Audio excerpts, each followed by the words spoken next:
मैंने जब पीके पहली बार देखी थी ना, मैं उसके सारे पॉइंट से बहुत ज्यादा एग्री करता था। मैं सोचता था कि भाई हाँ, बैकएंड में रियलिटी तो बंदा सच बता रहा है, लेकिन उसके पीठ पीछे ही उसी टाइम पे इंटरनेट पे बहुत सारे लोग इसको प्रोपेगेंडा बोल रहे थे। उसी टाइम पे बहुत सारे लोग बोल रहे थे कि भाई इस मूवी को बॉयकॉट हो जाना चाहिए एंड ये हिंदुइज्म को बहुत ही ज्यादा गलत तरीके से पोर्ट्रे करी जा रही है। सो क्या सच में जो आज के टाइम पे हेट उठ रहा है इसके खिलाफ कि भाई पीके मूवी सबसे बेटर नहीं थी, चाहे इसने जितना ही ज्यादा बेटर परफॉर्म करा हो, चाहे इसने जितनी ही ज्यादा रियलिटी दिखाई हो, तो क्या ये सच है? देखो उसकी बात तो करूंगा ही, लेकिन मूवी के around of point of view की भी बात करूंगा कि भाई राजकुमार हिरानी साहब क्या तुम लोग को दिखाना चाहते थे, कौन सी रियलिटी तुम लोग को हिट कराना चाहते थे कि भाई हाँ ये चीज तू गलत कर रहा है, हाँ ये चीज इस हिसाब से सही करी जा सकती थी, बट तू उसको गलत तरीके से, अंधभक्तों के तरीके से तू उस बात को मान रहा है। एंड ये चीजें रिसेंटली इसलिए ही उठ रही है क्योंकि हमारे पास कोई मुद्दा बात करने के लिए बचा नहीं है। क्यों ना पुरानी मूवीज को उठाया जाए जिसने कभी ना कभी हमारे कल्चर के बारे में बुरा बोला गया हो। मैं ऐसी बात बिल्कुल भी नहीं कर रहा हूं भाई, अगर कल्चर के बारे में बुरा बोला जा रहा हो तो उसको तुम लोग को क्रिटिसाइज नहीं करना चाहिए। मैं इस बात को बोल रहा हूँ भाई तुम लोग अपने काम पे भी ज्यादा ध्यान दो, ऐसे मत बन के बैठे रहो कि भाई खूसट बुड्ढो की तरह बस बैठे रहना है, सिर्फ इस चीज को कीबोर्ड वॉरियर की तरह तुम लोग को डिफेंड करना है, ट्विटर पे ट्वीट्स डालनी है, इंस्टाग्राम पे जाकर लोगों को डीएम्स पे गालियां बकनी है। नहीं, तुम लोग अपने काम पे सबसे पहले फोकस करना है एंड उसके बाद जाके बाकी इन सब चीजों को टारगेट करना है। अब आते हैं अपने मेन इंपॉर्टेंट पॉइंट पे। जिस तरीके से इसमें मेनली टारगेट किया गया है हिंदू गॉड्स को एंड लोगों के अकॉर्डिंग इसमें जो भी सारी चीजें दिखाई गई हैं वो गॉड्स के खिलाफ हैं। जो भी दूध चढ़ाने की बात लेके चलो या फिर ऐसी चीजों की बात लेके चलो जिसमें पैसे ऐंठे जा रहे हो पुजारी द्वारा, बहुत सारे लोग इसमें इस तरीके की क्रिटिसाइजेशन दिखा रहे हैं। एंड मैं अपने बचपन वाले रूप से जाके पूछता ना कि भाई ये सब चीजें सही दिखाई जा रही हैं या नहीं दिखाई जा रही हैं। ऐसा लग रहा है ना कि भाई हम लोग इतना सारा मनी वेस्ट कर रहे हैं, हम लोग इतना सारा खाना पीना वेस्ट कर रहे हैं, या फिर हम लोग किसी के षड्यंत्र में फंसे हुए हैं। देखो मैं मेनली बात पता लेके चलूं, हाँ बहुत सारी चीजों से मैं एग्री करा था उस टाइम पे। एंड आज के टाइम पे अगर मैं ब्रॉडर पॉइंट ऑफ व्यू से देखता हूँ तो भाई हाँ लोग समझदार भी हो रहे हैं, लोग अंधभक्त भी नहीं बन रहे हैं। एंड वही कुछ और ऐसे लोग हैं जो धर्म की रक्षा करने के लिए बने हुए हैं लेकिन वो धर्म के भक्षक है। बैक एंड में बात लेके चले ऐसे गुरु की जो तुम लोग को मैनिपुलेटिव तरीके से चीजें कराते हैं, तुम लोग उनके आइडियोलॉजीज को मानते हो, तुम लोग उनके थॉट्स को मानते हो, इसमें बुरी बात नहीं है, लेकिन तुम लोग उन थॉट्स को बेमतलब का मानते हो। मीन्स ऑफ इट की बात लेके चले उसमें कोई तर्क ही नहीं है, तुम लोग उसको क्वेश्चन नहीं करते हो, तुम लोग सिर्फ उसको एक्सेप्ट करते हो कि भाई इस बंदे ने बात बोली है तो सही ही बोली होगी। एंड राजकुमार हिरानी की आइडियोलॉजी में धीरे धीरे करके इस तरीके से समझ पा रहा हूँ कि भाई हाँ उन्होंने सभी धर्मों को धीरे धीरे करके टारगेट किया कि भाई हाँ सब जगह पे वो चीजें हैं, सब जगह पे वो चीजें करी जा रही हैं, लेकिन क्या उस बंदे को इंसाफ मिला है जो एलियन आया है धरती पे, वो किस धर्म को माने, किस धर्म में जाए एंड क्या चीजें करने से उसका रिमोट उसके हाथ में आ जाए। उसने सब चीजें करी लेकिन उसके हिसाब से चीजें सब बेटर हो ही नहीं पाई। रियली में गॉड कहीं ना कहीं होगा, मैं किसी की भावना को ठेस नहीं पहुंचा रहा, लेकिन ये जो धर्म गुरु बैठे हुए हैं ना ये तुम लोग को ज्यादा मैनिपुलेट करते हैं। एंड ऐसी बात नहीं अच्छे लोग बैठे नहीं हुए, वो अच्छा गाइड कर रहे हैं, लोग उनके आइडियोलॉजीज को मान रहे हैं, लेकिन बात देखिए इसलिए वहीं जो दूसरे लोग हैं जिनके पोस्टर तुम लोगों ने घर घर पे देखे होंगे, जिनके पोस्टर और आइडियोलॉजीज को तुम लोग बांधते होंगे, मनवाते होंगे दूसरों से, लेकिन कभी तुम लोगों ने उनसे क्वेश्चन नहीं करा, लेकिन कभी तुम लोगों ने उनकी आइडियोलॉजीज पे क्वेश्चन नहीं करा। एंड वही एक मेन इंपॉर्टेंट बात है। एंड मेरे पापा खुद पुजारी हैं एंड मैंने भी लाइक 2-4 महीने मंदिर में पूजा करी है, मैंने भी देखी है वहाँ पर चीजें किस हिसाब से होती हैं।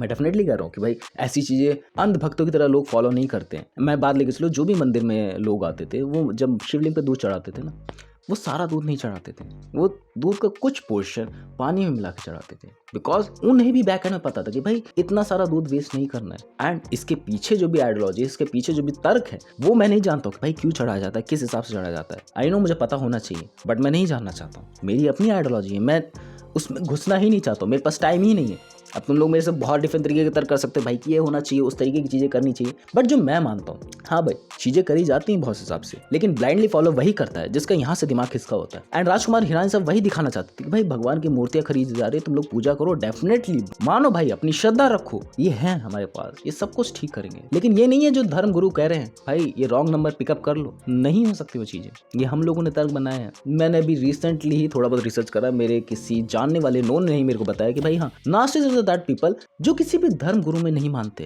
बट वो उनमें मानते हैं कि भाई जो कभी ना कभी इंसिडेंट हुए हैं जिन्होंने उनकी आइडियोलॉजी को फैलाया है कि भाई हाँ इस तरीके की चीज बैकएंड में हुई थी एंड इस तरीके को हम लोग को मानना चाहिए। एंड मानना किस हिसाब से चाहिए, क्वेश्चनिंग करके मानना किस हिसाब से चाहिए कि भाई हाँ ये चीज इस वजह से करी गई थी तो इससे ये लर्निंग लेके हम लोग अपनी लाइफ में उतार सकते हैं एंड आगे बढ़ सकते हैं। एंड हम लोग को क्या मानना है, जो भी उटपटांग से चीजें बताई जा रही है इंटरनेट पे, हम लोग को क्या मानना है, जो भी हम लोग देखते हुए हैं, हम लोगों ने कभी रिसर्च करने की कोशिश ही नहीं करी अपने बैकएंड में कि हम लोग को क्या चीजें माननी चाहिए, किस हिसाब से माननी चाहिए। आई नो मेरे को बहुत ज्यादा गालियां पड़ने वाली कि भाई तू इतने ज्यादा क्वेश्चंस कहां से लेके आ रहा है, क्या चीजें बकवास कर रहा है, सिर्फ हम लोग को मानना चाहिए, सिर्फ हम लोग को ब्लाइंडली फॉलो करना चाहिए, बिकॉज दैट इज अवर पूजा।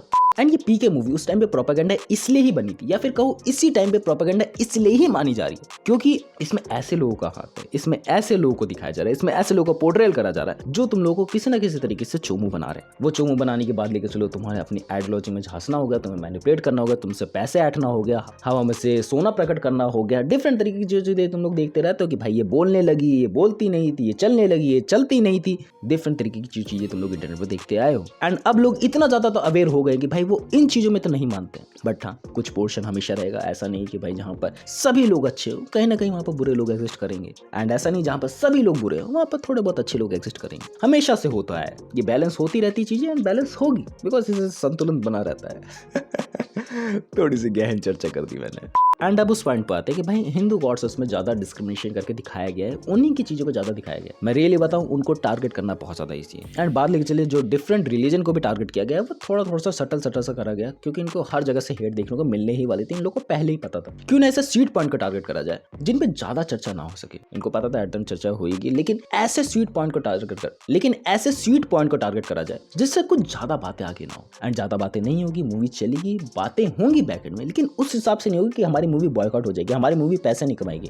सो उन्होंने उस चीज को ज्यादा टारगेट किया एंड उन्होंने उस चीजों को भी दिखाया कि भाई वो एलियन आया है बंदा, वो मान रहा है डिफरेंट चीजों में, वो कर रहा है डिफरेंट चीजें, लेकिन उसकी कोई भी चीजें परफॉर्म नहीं हो रही है। एंड वो डिफरेंट चीजें डिफरेंट लोगों के पास जाकर पूछ रहा है, डिफरेंट चीजें परफॉर्म कर रहा है, डिफरेंट आइडियोलॉजीज में मान रहा है, डिफरेंट थॉट्स में मान रहा है, लेकिन कभी भी उसका रिमोटवा उसके हाथ में नहीं आता है। हाथ में कब आता है?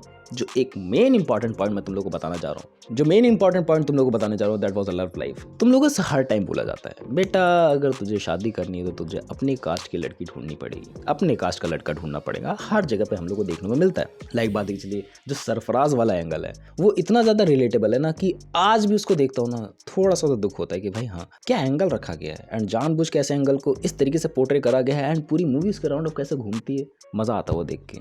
हाँ हालांकि वो कभी भी एडन चीजें सही कभी हो ही नहीं सकती, उसको हैप्पी एंडिंग जानबूझ के दी गई है क्योंकि दैट वाज अ मूवी। क्योंकि हमारे सामने ऐसे कास्टिज्म के बहुत सारे एग्जांपल पड़े हुए हैं जिस वजह से मैरिजेस नहीं होती है एंड इस चीज को गवर्नमेंट इतना ज्यादा सपोर्ट भी कर रही है, तब भी ये चीजें पॉसिबल नहीं हो पा रही। देखो अभी तुम्हारे ऊपर है, तुम किस कास्ट में करना चाहते हो, किस कास्ट में नहीं करना चाहते। मैं किसी की आइडियोलॉजी को छेड़ ही नहीं रहा हूँ। एंड मैंने भी अपने घर पे बहुत बारी पूछा है कि इफ अगर मैं किसी दूसरे धर्म की लड़की से शादी करूंगा तो क्या होगा। जायजा से बेदखल करते हैं, वो बहुत बार बोलते हैं वी कैन एक्सेप्ट इट, उनके डिफरेंट थॉट्स है। एंड अब उनके बारे में कमेंट सेक्शन में कुछ भी मत बोलना क्योंकि उनके डिफरेंट थॉट्स है। मैं उनके थॉट्स को भी मानता हूँ, अपने थॉट्स को भी मानता हूँ, अपने थॉट्स भी उनसे मनवाता हूँ कि भाई ये चीजें इस तरीके की हैं। वो भी मानने लगते हैं कि भाई हाँ चीजें सही बोल रहा है तू। लेकिन कभी कभार गुस्सा भी होता है क्योंकि मैं थोड़ा सा पागल किस्म का आदमी हूँ ना, बहुत ही ज्यादा क्वेश्चन करने लगता हूँ, बहुत ही ज्यादा डिफरेंट थॉट्स अपने बताने लगता हूँ। तो कहते हैं कि या we can accept it but we have a criteria, खाना बनाना आना चाहिए, डिफरेंट तरीके की चीजें होनी चाहिए।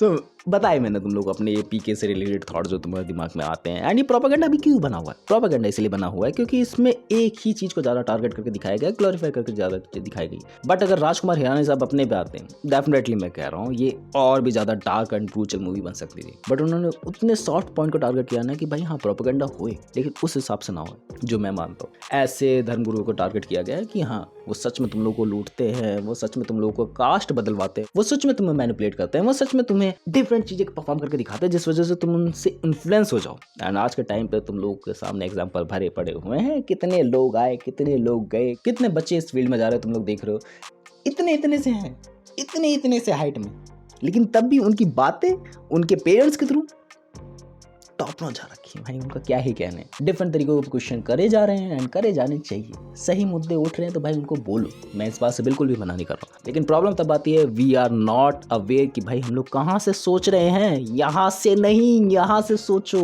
That was the main problem. मेरे को पता है मैंने बहुत सारी चीज़ें इसमें वियर्ड सी बोली होगी, सॉरी फॉर इट। अगर तुम लोग मेरे पास से एक्सेप्ट करते हो कमेंट्स में बताना, अगर नहीं करते हो तो वो भी बताना कि भाई क्या चीज़ें मैंने गलत बोली, किस हिसाब से गलत बोली।